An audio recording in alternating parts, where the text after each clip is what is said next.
Assalamualaikum warahmatullahi wabarakatuh. Hello everyone, my name is Resti Dwi Novita with NPM 2441131 from class MEJ 24C. Today, I'm going to share my presentation about understanding law and business law. This topic is very interesting because as business student, we'll eventually deal with legal aspect in your future, whether we become entrepreneur or work in a company. So throughout this presentation, I want to make it simple, clear, and easy to understand. Let's get started. Jadi sebelum kita masuk ke pembahasan yang lebih dalam, aku mau jelasin dulu kenapa sih hukum itu penting, apalagi dalam dunia bisnis. Kalau kita lihat di kehidupan sehari-hari, sebenarnya hukum itu selalu ada di sekitar kita, mulai dari hal kecil, kayak aturan lalu lintas, beli barang di toko, sampai bikin perjanjian kerja. Semuanya berhubungan dengan hukum. Nah, dalam dunia bisnis, hukum itu ibarat rambu-rambu yang mengarahkan kita supaya kegiatan usaha berjalan dengan tertib, adil, dan tidak merugikan pihak lain. Bayangin aja, kalau tidak ada hukum, semua orang bisa bertindak semaunya, bisa saling menipu, tidak ada keadilan, dan akhirnya bikin chaos di dunia usaha. Jadi, hukum bisnis itu buat menjaga kepercayaan dan keadilan antara pihak-pihak yang terlibat dalam kegiatan ekonomi. Karena tanpa aturan yang jelas, bisnis tidak akan bisa jalan dengan aman dan teratur. Oke, selanjutnya kita akan membahas pengertian hukum. Sekarang kita bahas dulu tentang apa itu hukum. Menurut Zaini dan Ashhadi 2020, hukum adalah seperangkat aturan, norma yang dibuat oleh pihak berwenang seperti pemerintah yang tujuannya untuk mengatur perilaku manusia dalam masyarakat. Kalau orang melanggar, maka ada sanksinya. Sementara menurut Hidayanti 2020, hukum itu berfungsi untuk menjaga ketertiban dan melindungi hak serta kewajiban setiap individu. Jadi, hukum bukan cuma buat menghukum orang, tapi lebih ke menjaga keseimbangan dan ketertiban supaya semua orang bisa hidup berdampingan dengan adil. Kalau dipikir-pikir, hukum itu seperti pagar. Dia tidak ada buat ngebatasi kita, tapi buat melindungi supaya tidak terjadi pelanggaran yang merugikan banyak orang. Oke, next, tujuan dan fungsi hukum. Nah, hukum itu punya beberapa tujuan penting. Yang pertama, buat menciptakan keadilan.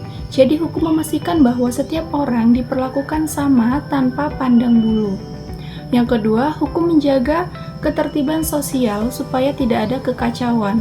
Yang ketiga, hukum memberikan kepastian, kita tahu mana yang boleh dilakukan dan mana yang tidak boleh. Misalnya, dalam bisnis, hukum melindungi pelaku usaha dan penipuan, mengatur kontrak supaya adil, dan menjaga hubungan antara perusahaan dan konsumen tetap sehat. Selain itu, hukum juga menyediakan jalan keluar kalau terjadinya konflik.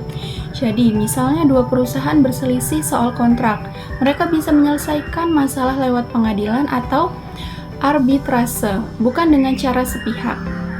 Oke, next, pengertian hukum bisnis. Sekarang masuk ke inti pembahasan, yaitu hukum bisnis. Menurut Gordon dan kawan-kawan 2018, business law itu adalah cabang hukum yang mengatur semua kegiatan bisnis, mulai dari pembentuk perusahaan, perjanjian kerjasama, jual beli, sampai penyelesaian sengketa. Sementara Zaini dan Ashhadi 2020 bilang hukum bisnis adalah prinsip dan aturan yang mengarahkan agar kegiatan usaha berjalan tertib, adil, dan bertanggung jawab. Kalau mau disimpelin, hukum bisnis itu seperti aturan main dalam dunia usaha. Jadi, semua orang boleh berbisnis, tapi harus mengikuti aturan biar persaingan tetap sehat dan tidak saling merugikan. Tanpa hukum bisnis, dunia usaha bisa aja kacau karena tidak ada dasar yang mengatur hubungan antara pelaku ekonomi. Tujuan hukum bisnis. Nah, tujuan hukum bisnis itu sebenarnya praktis banget. Yang pertama, buat mengasih kepastian hukum bagi para pelaku usaha. Misalnya, kamu buka usaha, hukum bisnis bikin kamu tenang karena semua aturannya jelas, seperti pajak, izin usaha, dan kontrak kerja sama. Yang kedua, melindungi semua pihak yang terlibat. bukan cuma pengusaha besar, tapi juga karyawan, investor, dan konsumen. Yang ketiga, menjaga agar kegiatan bisnis tetap transparan, adil, dan etis. Terus yang terakhir, hukum bisnis juga berperan buat mendorong pertumbuhan ekonomi yang sehat dan berkelanjutan. Jadi bisa dibilang hukum bisnis itu bukan penghalang buat usaha, tapi justru pelindung dan pemandu biar bisnis bisa tumbuh dengan aman. Oke, next, ruang lingkup hukum bisnis. Ruang lingkup hukum bisnis di Indonesia itu luas banget. Menurut Idayanti 2020, ada beberapa bidang penting yang termasuk di dalamnya. Yang pertama, hukum perusahaan, yang mengatur pendirian, pengelolaan, sampai pembubaran perusahaan. Yang kedua, hukum kontrak, yaitu tentang kesepakatan atau perjanjian antara dua pihak. Yang ketiga, hukum ketenagakerjaan, yang melindungi hak-hak pekerja dan kewajiban pengusaha. Yang keempat, hukum pajak, yaitu mengatur kewajiban perpajakan setiap badan usaha. Selain itu juga ada hukum perlindungan konsumen, hukum investasi, sampai hukum perdagangan internasional. Jadi dari sini kelihatan banget kalau hukum bisnis itu mencakup hampir semua aspek kehidupan ekonomi kita. Oke, next, prinsip-prinsip hukum bisnis. Menurut Zaini dan Asyadi 2020, hukum bisnis berdiri di atas beberapa prinsip dasar, yaitu yang pertama, keadilan. Setiap pihak diperlakukan sama. Yang kedua, kepastian hukum, yaitu aturan harus jelas dan bisa dipahami. Yang kedua, transparansi, yaitu segala proses bisnis dilakukan secara terbuka. Kemudian, tanggung jawab. Setiap pelaku bisnis wajib bertanggung jawab atas tindakannya. Dan yang terakhir ada keseimbangan antara kepentingan individu dan kepentingan umum. Kalau kita lihat prinsip-prinsip ini bukan cuma soal aturan, tapi juga nilai moral yang harus dipegang dalam menjalankan bisnis, supaya bisa dipercaya dan beretika. Oke, selanjutnya ada peran hukum dalam dunia bisnis. Hukum punya peran besar banget dalam dunia bisnis. Pertama, hukum melindungi para pelaku dari penipuan dan persaingan tidak sehat. Kedua, hukum mengasih kejelasan soal hak dan kewajiban setiap pihak dalam kontrak. Yang ketiga, hukum membantu menyelesaikan konflik dengan cara damai dan profesional. Selain itu, hukum juga menciptakan kepercayaan di dunia bisnis. Bayangin, kalau tidak ada hukum, investor bakal ragu masuk ke Indonesia karena takut ditipu atau dirugikan. Tapi karena hukum ada, mereka jadi yakin buat investasi. Jadi bisa disimpulkan, hukum itu pondasi utama buat bisnis yang aman, tertib, dan berkelanjutan. Kemudian contoh kasus hukum bisnis. Biar lebih kebayang nih, kita ambil contoh sederhananya. Misalnya, ada perusahaan A yang bikin kontrak jual beli sama perusahaan B. Tapi ternyata perusahaan A tidak kirim barang sesuai jadwal. Nah, itu namanya wan prestasi atau pelanggaran perjanjian. Nah, dalam situasi seperti ini, perusahaan B bisa minta ganti rugi atau bahkan membawa kasusnya ke pengadilan. Dari sini kelihatan, penting banget buat baca isi kontrak dengan teliti sebelum tanda tangan. Kadang, orang asal tanda tangan aja tanpa paham isinya, padahal kontrak itu dasar hukumnya yang mengikat. Jadi dalam dunia bisnis, detail kecil seperti pasal-pasal di kontrak bisa berdampak besar banget kalau kita langgar atau dilanggar. Kemudian ada tantangan hukum bisnis di era modern.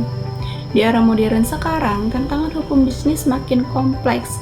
Kita hidup di zaman digital, di mana transaksi banyak dilakukan secara online, masalah seperti penipuan online, pencurian data, dan kejahatan siber jadi isu besar. Selain itu, perdagangan internasional juga semakin luas dan setiap negara punya aturan yang beda. Masalah lain juga muncul dari UMKM yang masih banyak belum paham pentingnya legalitas usaha. Mereka kadang asal jalan tanpa izin, padahal itu bisa beresiko. Belum lagi perubahan regulasi yang cepat banget, bikin pelaku bisnis harus selalu update. Makanya penting banget buat kita, generasi muda yang nanti bakal terjun ke dunia kerja, untuk paham dasar hukum bisnis sejak sekarang. Next, penegak hukum bisnis di Indonesia. Nah, di Indonesia sendiri, penegak hukum bisnis dilakukan oleh beberapa lembaga. Misalnya, ada pengadilan negeri dan pengadilan niaga yang menangani sengketa bisnis. Lalu ada BANI, yaitu Badan Arbitrase Nasional Indonesia, yang membantu menyelesaikan konflik di luar pengadilan. Selain itu ada juga KPPU, yaitu Komisi Pengawas Persaingan Usaha, yang mencegah praktik monopoli, dan OJK, yaitu Otoritas Jasa Keuangan yang mengawasi lembaga keuangan seperti bank atau asuransi. Tapi realitanya, penegak hukum bisnis di Indonesia masih punya tantangan. Prosesnya sering lambat, biaya tinggi, dan kadang kurang tegas. Itulah kenapa dibutuhkan reformasi dan kesadaran hukum yang lebih tinggi, baik dari pemerintah maupun pelaku usaha. Kemudian etika dalam hukum bisnis. Kalau kita ngomongin hukum bisnis, tidak bisa lepas dari etika. Hukum itu Hukum mengatur apa yang boleh dan tidak boleh dilakukan, tapi etika mengatur gimana cara kita melakukannya dengan baik. Kadang, sesuatu bisa aja legal tapi belum tentu etis. Contohnya, menjual produk dengan klaim yang dilebih-lebihkan mungkin tidak melanggar hukum, tapi secara moral itu nggak etis. Makanya pelaku bisnis tidak boleh cuma patuh hukum, tapi juga harus beretika. Karena pada akhirnya, kepercayaan pelanggan dan reputasi perusahaan datang dari kejujuran dan tanggung jawab. Bisnis yang etis pasti lebih tahan lama karena orang percaya. Kesimpulannya, jadi bisa disimpulkan bahwa hukum dan bisnis itu tidak bisa dipisahkan. Hukum bisnis bukan cuma sekedar aturan, tapi juga pelindung, pengarah, dan pengendali supaya kegiatan usaha berjalan tertib dan adil. Dengan memahami hukum bisnis, kita bisa menghindari masalah hukum, menjaga reputasi, dan membangun bisnis yang berkelanjutan. Sebagai mahasiswa manajemen, pengetahuan tentang hukum bisnis ini penting banget. Karena ke depan kita bakal berhadapan langsung sama kontrak, pajak, karyawan, dan konsumen. Kalau kita mengerti hukumnya, kita bisa mengatur bisnis dengan lebih bijak dan profesional. Alright, that's all my presentation about understanding law and business law.